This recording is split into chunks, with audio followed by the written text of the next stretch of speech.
are bringing them into our devices so we can see and see the faces, hear the stories. Talk about how this has blown up so quickly. Yeah, so when you see the statistics in the news or, in the paper, you just see numbers. So there's real faces, real people behind those numbers. And these are mothers, these are fathers, these are sons, these are daughters. And everybody has a story to tell.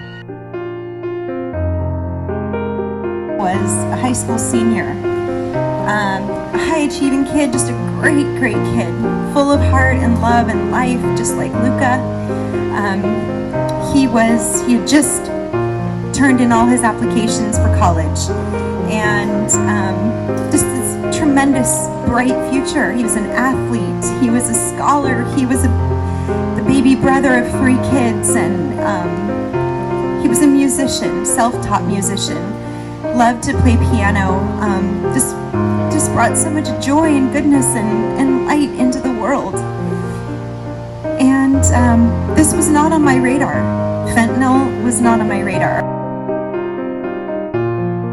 My daughter Alyssa was only 17 years old when she purchased a counterfeit pill that took her life. This pill had a deadly dose of fentanyl in it. One mistake, one pill, took the best thing that ever happened to me away.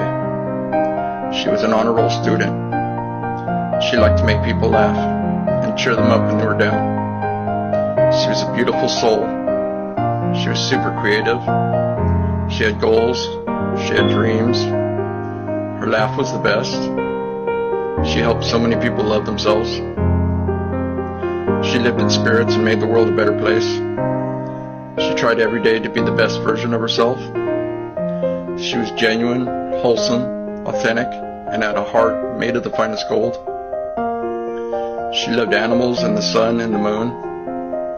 She was kind, compassionate, empathetic, gentle-spirited, considerate, affectionate, understanding, thoughtful, respectful, supportive, graceful, and radiant. I miss the sound of her voice. I miss her cute little stories. I miss holding her. Time isn't helping. I just miss her. She will never be forgotten, and her memory will forever be treasured.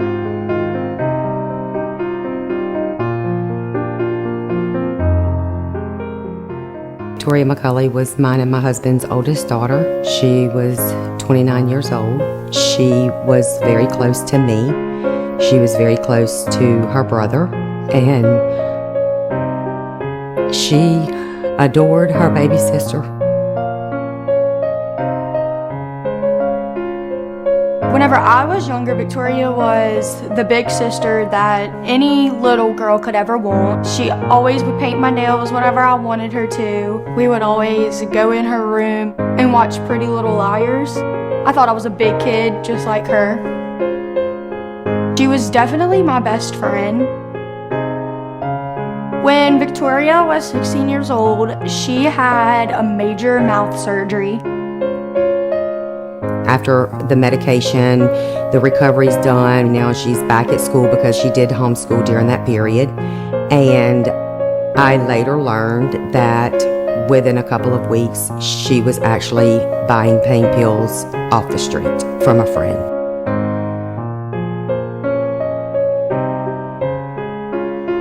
Wade, he made me a mother.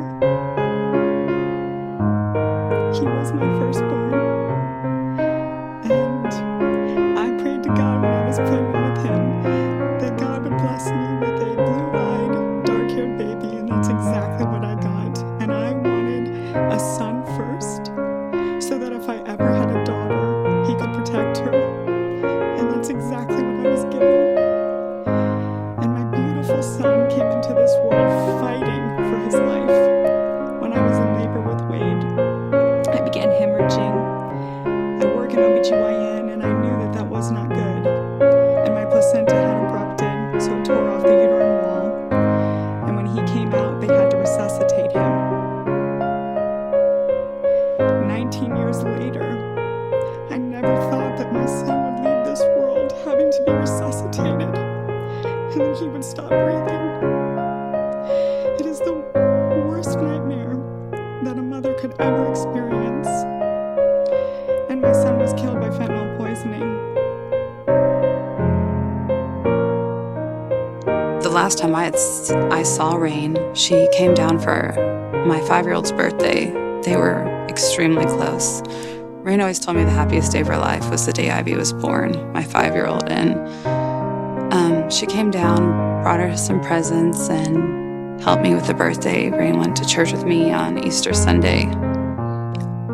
And when she said bye, I told her I'd be back up to visit her.